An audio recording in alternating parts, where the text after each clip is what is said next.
Hi everyone, so welcome to Act 5 of Macbeth. We are in the last act and I'm hoping we can finish it this week before spring break. So Act 5 Scene 1 is a really big scene and it's the last scene, spoiler alert, that we see Lady Macbeth in. So we have two characters speaking in the beginning of the scene, the doctor and the gentlewoman.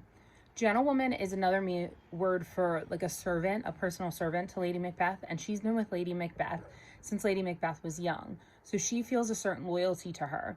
So she calls the doctor because she is fearful of what she has been seeing in the character of Lady Macbeth. So the gentlewoman says, I've seen her rise from her bed around line 4. Throw her nightgown upon her, unlock her closet, take forth paper, fold it, write upon it, read it, afterwards seal it, and again return to bed. All of this while in a fast sleep.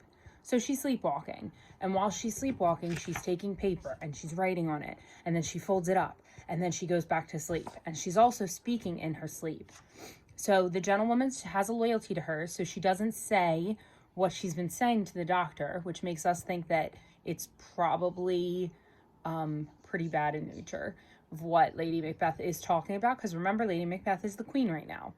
So Lady Macbeth walks in holding a light, a taper, so that's like a candle with a light on it, and the doctor says, well, why does she have the light? And the gentlewoman says that it commands to sleep with a light.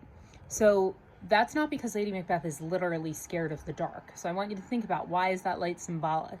What is she really trying to block out with that light? So then Lady Macbeth starts speaking and she says, yet here's a spot. And that's in line 26, yet here's a spot. And then she starts saying, out damn spot, out I say. And this is a famous line from Lady Macbeth from this play. Out damn spot, out I say. 1, 2, why then time to do it. Hell is murky. Fie, my lord, fie, a soldier and a feared. What need me fear, who knows it? When none can call to power to account, who would have thought the old man had so much blood in him? What old man had so much blood in him? So what is she speaking of? She's speaking of the murders that her husband has committed. And then she says, the Thane of Fife had a wife. Where is she now? The Thane of Fife is Macduff. She's like, where's the Thane of Fife's wife? Where is she? So she's remarking and talking about all of the different murders. So what is the feeling that she is experiencing and taking out during her sleepwalking? Guilt. What symbol is associated with guilt throughout the play? Right, blood. So what is Lady Macbeth saying that there's a spot of? Blood. So she's going, out damn spot, out I say, and she's obsessively and compulsively trying to get this blood off her hands, trying to rid herself of the guilt. Okay, so the Lady Macbeth says, here, this is the smell of blood still, the perfumes of Arabia will not sweeten this little hand, and that's in lines 42 and 43. And the doctor then says in line 49, this disease is beyond my practice. I've known those which have walked in their sleep, who have died holily in their beds.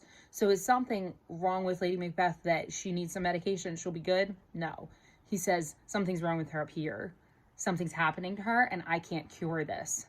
So Lady Macbeth says, to bed, there's a knocking at the gate. Come, come, come, give me your hand. What's done cannot be undone. To bed, to bed, to bed. So what is she referring to there? The murder of Duncan. Hurry, there's knocking at the gate. Remember when we were knocking? That's when we were in class acting it out. But remember when we were knocking and she's like, oh, no big deal. Like, let's put on our night clothes and a little water clears us of this deed. Now she's the complete opposite end of the spectrum and she's feeling immense guilt. So the doctor says, will she go to bed? The gentlewoman says yes. And then I want you to pay attention to the doctor's last lines in 61 and 62, where he says, unnatural deeds do breed unnatural troubles. So is this something natural? No. What's unnatural about what Macbeth has been doing? Well, he's murdering people as the king. So he's saying that's what's caused Lady Macbeth to have these troubles. So I really want you to think about the character of Lady Macbeth in this scene and really what we've seen from her. So she started off in the beginning as this power-hungry, crazy lady, like, I'll bash a baby's brains in if I promised you to. I'm power-hungry. I want to be the queen. And then she's like, telling Macbeth that he's a coward and she won't love him anymore if he doesn't do what she wants him to do. But then we start to see that little break. We start to see that bit of humanity or maybe a bit of weakness when she can't commit the murder of Duncan herself, right?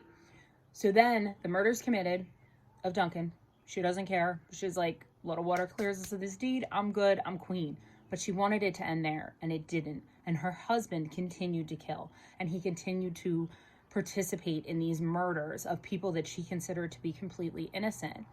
So now we've seen this guilt really break down the character of Lady Macbeth. This is the last scene that we actually see her character. So you can think about what will probably happen to Lady Macbeth by the end of this play. This is a Shakespearean tragedy, so it's probably not looking good for most of our main characters. But that is Act 5, Scene 1, and we're going to start to see conclusions to all of the things that we're wondering about, which while we're reading Act 5, I want you to think about how the characters of Lady Macbeth and Macbeth have changed. Their downfall of Macbeth you mapped out last week, and I also want you to think about how each apparition could come true.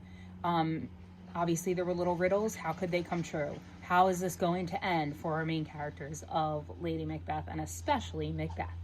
Okay, so that's your Act 5, Scene 1. I hope you guys have an awesome day. Take care. Bye. Miss you. Miss your faces. Bye.